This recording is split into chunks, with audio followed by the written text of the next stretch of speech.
नमस्कार दोस्तों, daily current affairs की सीरीज में आपका फिर से स्वागत है। आज का हमारा पहला क्वेश्चन है, जुलाई 2026 में एचएसबीसी इंडिया मैन्युफैक्चरिंग पीएमआई कितना रहा? ये रहा 53.5। एचएसबीसी इंडिया मैन्युफैक्चरिंग पीएमआई क्या है? ये मैन्युफैक्चरिंग विनिर्माण क्षेत्र की आर्थिक गतिविधियों को मापने वाला एक प्रमुख आर्थिक संकेतक है। इसे एस&पी ग्लोबल द्वारा तैयार किया जाता है और एचएसबीसी द्वारा प्रायोजित किया जाता है। पीएमआई कैसे तैयार किया जाता है? यह सूचकांक देश भर की मैन्युफैक्चरिंग कंपनियों के परचेजिंग मैनेजर्स के मासिक सर्वेक्षण के आधार पर तैयार किया जाता है। सर्वेक्षण में मुख्य रूप से निम्नलिखित पहलुओं पर मूल्यांकन किया जाता है: नए ऑर्डर, उत्पादन, रोजगार, सप्लाई डिलीवरी समय, खरीदे गए स्टॉक इन्वेंट्री। पीएमआई का पूरा नाम परचेजिंग मैनेजर्स इंडेक्स। इसको जारी करता है एस&पी ग्लोबल। HSBC sponsored. जुलाई 2026 में रहा 53.5, जून 2026 में रहा 54.2। पीएमआई यदि 50 से अधिक होता है तो एक्सपेंशन होता है, पीएमआई यदि 50 से कम होता है तो कॉन्ट्रैक्शन होता है। निर्यात में ऑर्डर बढ़ना: कनाडा, मिस्र, इंडोनेशिया, केन्या, नेपाल, दक्षिण अफ्रीका, थाईलैंड और यूएई। नेक्स्ट क्वेश्चन है, कॉमनवेल्थ गेम्स 2030 की मेजबानी किस भारतीय शहर को सौंपी गई है? ये अहमदाबाद। कॉमनवेल्थ गेम्स 2026 के समापन समारोह के दौरान आधिकारिक रूप से 2030 कॉमनवेल्थ गेम्स की मेजबानी भारत के अहमदाबाद शहर को सौंपी गई। यह आयोजन ऐतिहासिक होगा क्योंकि 2030 में कॉमनवेल्थ गेम्स की 100वीं वर्षगांठ मनाई जाएगी। भारत ऑस्ट्रेलिया के बाद 2 बार कॉमनवेल्थ गेम्स की मेजबानी करने वाला दूसरा देश बन जाएगा। कॉमनवेल्थ गेम्स 2030 का ध्वज प्रतीकात्मक रूप से किसे सौंपा गया? हर्ष संघवी को। समापन समारोह के दौरान गुजरात के उप मुख्यमंत्री हर्ष संघवी को कॉमनवेल्थ गेम्स का ध्वज प्रतीकात्मक रूप से सौंपा गया। इसके साथ ही भारत की अहमदाबाद 2030 की मेजबानी यात्रा की औपचारिक शुरुआत हुई। समारोह में नीरज चोपड़ा, पीटी उषा को भी कॉमनवेल्थ ध्वज सौंपा गया। नेक्स्ट क्वेश्चन है, भारत के सांस्कृतिक कार्यक्रम की शुरुआत किस थीम पर आधारित प्रस्तुति से हुई? यथा वसुधैव कुटुंबकम। भारत के सांस्कृतिक कार्यक्रम की शुरुआत वसुधैव कुटुंबकम, दुनिया एक परिवार की थीम से हुई। यह प्रस्तुति वंदे मातरम की 150वीं वर्षगांठ को समर्पित थी और इसमें भारत की शांति, एकता और समावेशिता का संदेश दिया गया। इस कार्यक्रम ने भारत की सांस्कृतिक विविधता और वैश्विक भाईचारे को प्रदर्शित किया। नेक्स्ट क्वेश्चन है, कॉमनवेल्थ गेम्स 2026 ग्लासगो में भारत ने कुल कितने पदक जीते?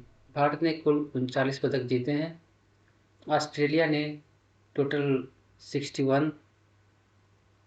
ऑस्ट्रेलिया ने कुल 149 पदक जीते, जिसमें 61 गोल्ड, 38 सिल्वर और 50 ब्रॉन्ज है।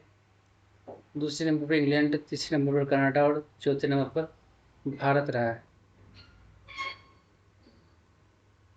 नेक्स्ट क्वेश्चन है, कॉमनवेल्थ गेम्स 2026 में मुक्केबाजी में भारत ने कितने गोल्ड मेडल जीते? मुक्केबाजी में भारत ने कुल 7 गोल्ड मेडल जीते हैं। भारत ने कॉमनवेल्थ गेम्स 2026 में मुक्केबाजी में कुल 10 मेडल जीते, जिसमें 7 गोल्ड मेडल शामिल थे। यह पहली बार था जब भारत ने कॉमनवेल्थ गेम्स की मुक्केबाजी प्रतियोगिता में 7 स्वर्ण पदक जीतकर नया इतिहास रचा। नेक्स्ट क्वेश्चन है, कॉमनवेल्थ गेम्स के एक ही संस्करण में ट्रैक एंड फील्ड में 2 मेडल जीतने वाले पहले भारतीय खिलाड़ी कौन बने? ये हैं गुलबीर सिंह। गुलबीर सिंह कॉमनवेल्थ गेम्स के एक ही संस्करण में ट्रैक एंड फील्ड में 2 पदक जीतने वाले पहले भारतीय खिलाड़ी बने। उन्होंने 10,000 मीटर में सिल्वर और 5,000 मीटर में ब्रॉन्ज मेडल जीता। साथ ही 5,000 मीटर स्पर्धा में मेडल जीतने वाले पहले भारतीय एथलीट भी बने। नेक्स्ट क्वेश्चन है, एनसीसी साइक्लोथॉन 2026 का मुख्य विषय क्या था? यह स्वच्छ भारत, हरित भारत, फिट भारत। एनसीसी ने 2 अगस्त 2026 को नई दिल्ली में स्वच्छ भारत, हरित भारत, फिट भारत थीम पर साइक्लोथॉन 2026 का आयोजन किया। कार्यक्रम का उद्देश्य युवाओं को शारीरिक फिटनेस, पर्यावरण संरक्षण और सतत जीवन शैली अपनाने के लिए प्रेरित करना था। साथ ही इस योजना के माध्यम से देशभक्ति, अनुशासन, एकता और राष्ट्र जैसे सेवा मूल्यों को बढ़ावा दिया गया। नेक्स्ट क्वेश्चन है, भारत की आज़ादी के 79 वर्ष पूरा होने के प्रतीक के रूप में कितने एनसीसी कैडेट ने कितने किलोमीटर की सांकेतिक साइकिल यात्रा की? यह 79 कैडेट ने 79 किलोमीटर की सांकेतिक साइकिल यात्रा की। भारत की आज़ादी के 79 वर्ष पूर्ण होने के उपलक्ष्य में एनसीसी के महानिदेशक लेफ्टिनेंट जनरल वितेंद्र वत्स ने 79 एनसीसी कैडेटों के साथ 79 किलोमीटर की सांकेतिक साइकिल यात्रा में भाग लिया। यह यात्रा मेजर ध्यानचंद राष्ट्रीय स्टेडियम से शुरू हुई और नई दिल्ली के प्रमुख स्थलों से गुजरकर पुनः वहीं समाप्त हुई। 79 कैडेट 79 किलोमीटर भारत की आज़ादी के 79 वर्ष पूरे होने के प्रतीक थे। नेक्स्ट क्वेश्चन है, राष्ट्रीय जैव विविधता प्राधिकरण एनबीए द्वारा 8.22 करोड़ रुपये की पहुंच एवं लाभ साझाकरण एनबीएस राशि किस कारण से वितरित की गई? यह चावल भारतीय किस्मों का उपयोग कर विकसित संकर किस्मों के व्यवसायीकरण के कारण।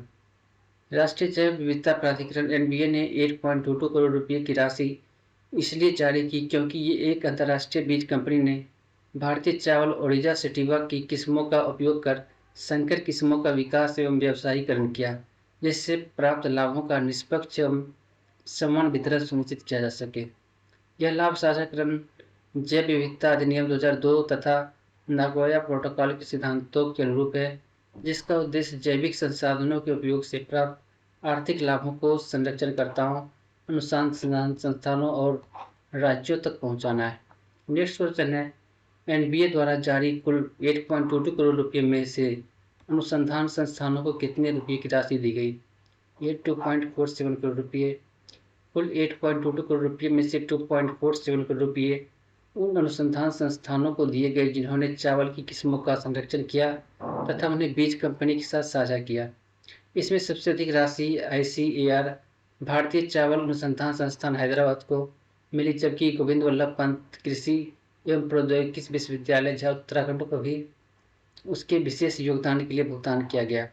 यह राशि जल प्लाज्म संरक्षण, बीज संग्रहों के रखरखाव, अनुसंधान तथा प्रशिक्षण गतिविधियों में उपयोग की जाएगी।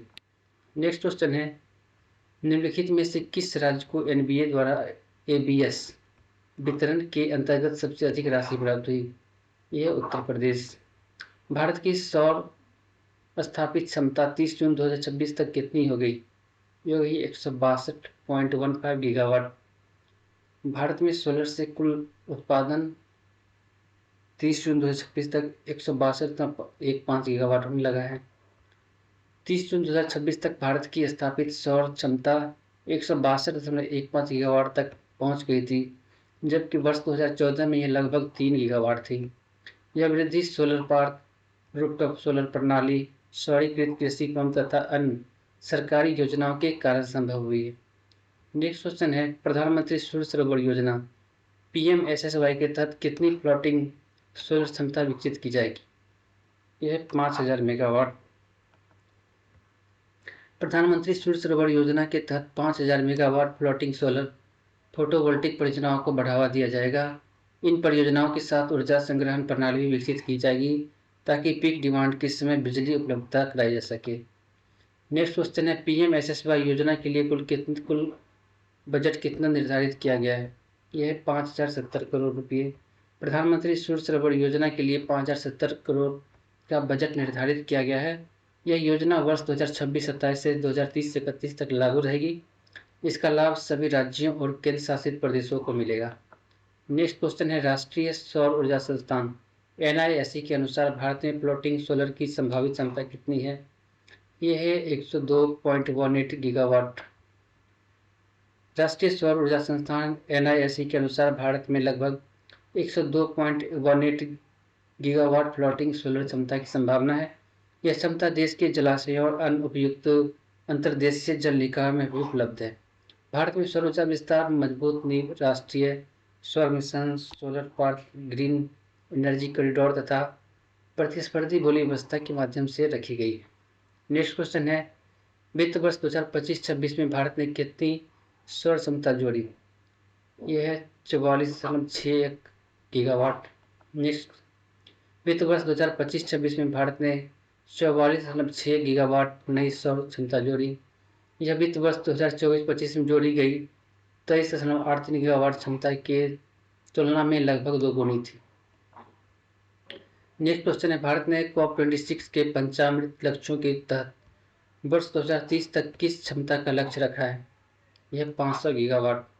भारत ने COP26 के पंचामृत लक्ष्यों के तहत वर्ष 2030 तक 500 गीगावाट गैर जीवाश्म ईंधन क्षमता प्राप्त करने का लक्ष्य रखा है। इसके साथ ही वर्ष 2070 तक नेट जीरो उत्सर्जन प्राप्त करने का भी लक्ष्य निर्धारित किया गया है। वर्ष 2026-27 के लिए नवीकरणीय खरीद बाध्यता RPO का लक्ष्य कितना निर्धारित किया गया है? ये 35.95%। वर्ष 2026-27 के लिए RPO का लक्ष्य 35.95% निर्धारित किया गया है। RPO व्यवस्था के अंतर्गत बिजली वितरण कंपनियां और अन्य बाध्य संस्थाओं को अपनी बिजली का एक निश्चित हिस्सा नवीकरणीय स्रोतों से खरीदना अनिवार्य होता है। नेक्स्ट क्वेश्चन है, प्रधानमंत्री विद्यालक्ष्मी योजना का मुख्य उद्देश्य क्या है? आर्थिक रूप से कमजोर लेकिन मेरिट के आधार पर चयनित विद्यार्थियों को बिना जमानत और गारंटर के उच्च शिक्षा के लिए शिक्षा ऋण उपलब्ध कराना। प्रधानमंत्री विद्यालक्ष्मी योजना का मुख्य उद्देश्य यह सुनिश्चित करना है कि किसी भी प्रतिभाशाली विद्यार्थी की आर्थिक स्थिति उसकी उच्च शिक्षा में बाधा न बने।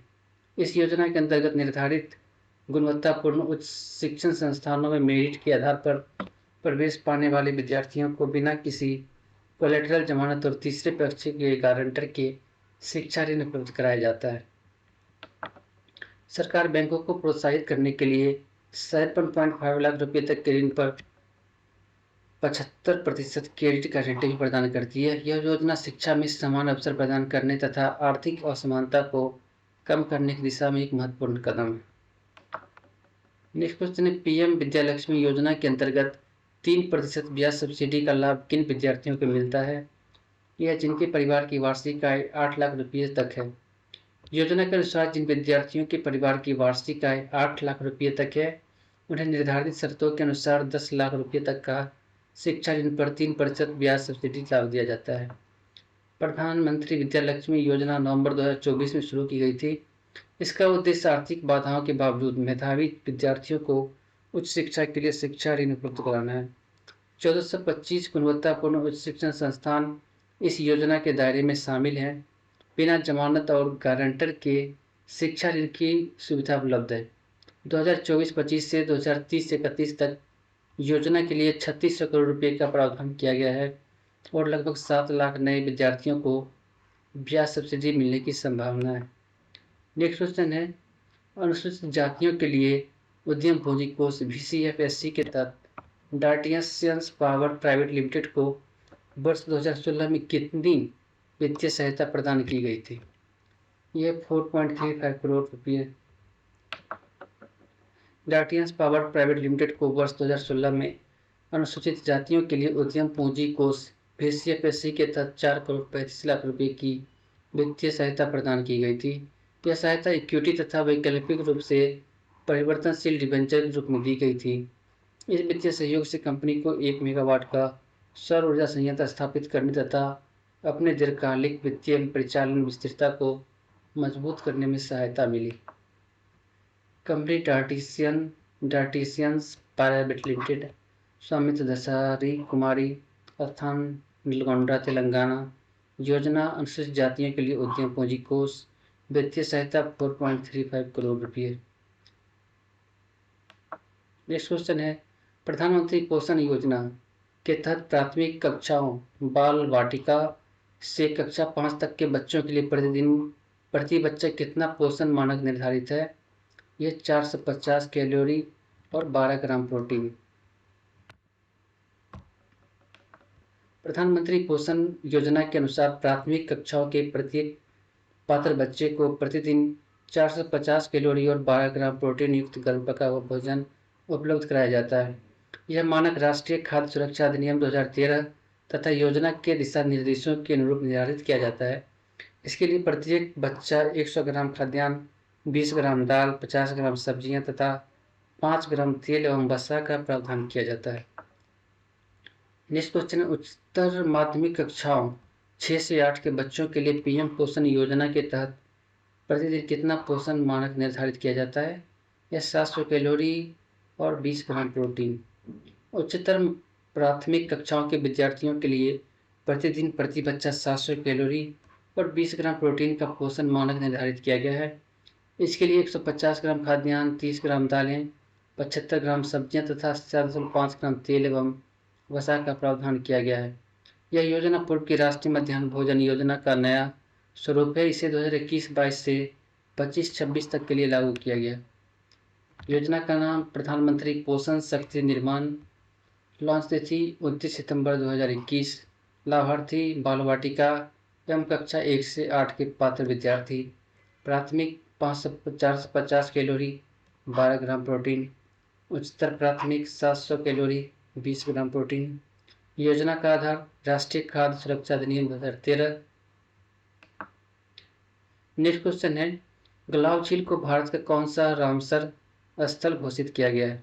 यह 101वां। गुलाब झील को भारत का 101वां रामसर स्थल घोषित किया गया है। यह घोषणा केंद्रीय पर्यावरण, वन एवं जलवायु परिवर्तन मंत्री भूपेंद्र यादव द्वारा की गई। यह अरुणाचल प्रदेश का पहला रामसर स्थल भी है, जिससे राज्य को आर्द्र भूमि संरक्षण के क्षेत्र में राष्ट्रीय एवं अंतर्राष्ट्रीय पहचान मिली है। गुलाब झील किस संरक्षित क्षेत्र के अंतर्गत स्थित है? यह कमलांग टाइगर रिजर्व के वन्य जीव अभयारण्य के अंतर्गत। नेक्स्ट क्वेश्चन है, गुलाब झील कमलांग टाइगर रिजर्व एवं वन्य जीव अभयारण्य के अंतर्गत स्थित एक निर्मल मीठे पानी की झील है। यह झील पूर्वी हिमालय क्षेत्र में स्थित है और 12मासी पहाड़ी धाराओं से पोषित होती है। इसके चारों ओर घने वन हैं जो इसे समृद्ध जैव विविधता का केंद्र बनाते हैं। नेक्स्ट क्वेश्चन है, गुलाब झील और इसके आसपास के क्षेत्र में कितनी ऑर्किड प्रजातियां पाई जाती है? यह 49। गुलाब झील और इसके आसपास के क्षेत्र में 49 ऑर्किड प्रजातियां तथा 150 से अधिक वृक्ष प्रजातियां पाई जाती है। विविध वनस्पतियां और प्राकृतिक आवास अनेक पक्षियों, वन्यजीवों, अन्य जीवों के लिए उपयुक्त वातावरण प्रदान करते हैं। रामसर स्थल क्या होता है? रामसर स्थल ऐसी आर्द्रभूमि होती है जिसे अंतर्राष्ट्रीय स्तर पर उसकी पारिस्थितिकी, जैव विविधता और पर्यावरणीय महत्व के कारण मान्यता दी जाती है। यह मान्यता रामसर कन्वेंशन के अंतर्गत दी जाती है। रामसर इसे क्यों कहा जाता है? इस संधि पर 2 फरवरी 1971 को ईरान के रामसर शहर में हस्ताक्षर किए गए थे, इसलिए इसका नाम रामसर कन्वेंशन रखा गया है। यह संधि 1975 में प्रभावी हुई। रामसर कन्वेंशन का उद्देश्य क्या है? आर्द्रभूमियों का संरक्षण, आर्द्रभूमियों का विवेकपूर्ण एवं सतत उपयोग सुनिश्चित करना, जैव विविधता का संरक्षण, प्रवासी पक्षियों एवं जलीय जीवों के प्राकृतिक आवास की रक्षा करना, जलवायु परिवर्तन के प्रभाव को कम करने में सहायता करना। आर्द्रभूमि क्या होती है?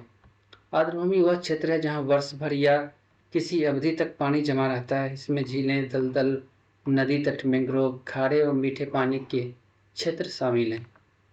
भारत और रामसर स्थल। भारत 1982 में रामसर कन्वेंशन का सदस्य बना। गुलाब झील उत्तर प्रदेश को शामिल किए जाने के बाद भारत में 101 रामसर स्थल हो गए हैं। गुलाब झील अरुणाचल प्रदेश का पहला रामसर स्थल है। रामसर संधि, रामसर कन्वेंशन, हस्ताक्षर 2 फरवरी 1971, प्रभावी 1975 से, स्थान रामसर, ईरान। भारत सदस्य बना 1982 में। भारत के कुल 101 क्षेत्र रामसर स्थल में घोषित हो चुके हैं। गुलाब झील को वर्तमान में 101वां रामसर स्थल घोषित किया गया है। देखते हैं स्टेट वाइज कितने रामसर स्थल हैं। आंध्र प्रदेश में 1 रामसर स्थल है, कोलेरू लेक। अरुणाचल प्रदेश में 1 है, कलाव लेक। असम में 1, दीपौर बिल। बिहार में 6, Gogabeel lake. Gokul reservoir, Kanwar Tal lake, Nagi bird sanctuary, Napti lake, Udaipur lake. Chhattisgarh में 1 है, गोवा में 1, गुजरात में 5, हरियाणा में 2, हिमाचल प्रदेश में 3, जम्मू कश्मीर में 5, झारखंड में 1, कर्नाटका में 4, केरला में 3, लद्दाख में 2, मध्य प्रदेश में 5, महाराष्ट्र में 3, मणिपुर में 1, मिजोरम में 1, उड़ीसा में 6, राजस्थान में 5, सिक्किम में 1, तमिलनाडु में 20, त्रिपुरा में 1, उत्तर प्रदेश में 11, उत्तराखंड में 1। नेक्स्ट क्वेश्चन है, handloom technology centre of excellence का उद्घाटन किस संस्थान में किया गया? यह IIT दिल्ली। उद्घाटन IIT दिल्ली में किया गया। उद्घाटनकर्ता केंद्रीय मंत्री गिरिराज सिंह। मुख्य उद्देश्य हैंडलूम क्षेत्र का तकनीकी आधुनिकीकरण। मुख्य फोकस AI डिजिटल परिवर्तन, टिकाऊपन, शोध एवं नवाचार। प्रशिक्षण लक्ष्य 5 वर्षों में 1000+ लोगों को प्रशिक्षण करना।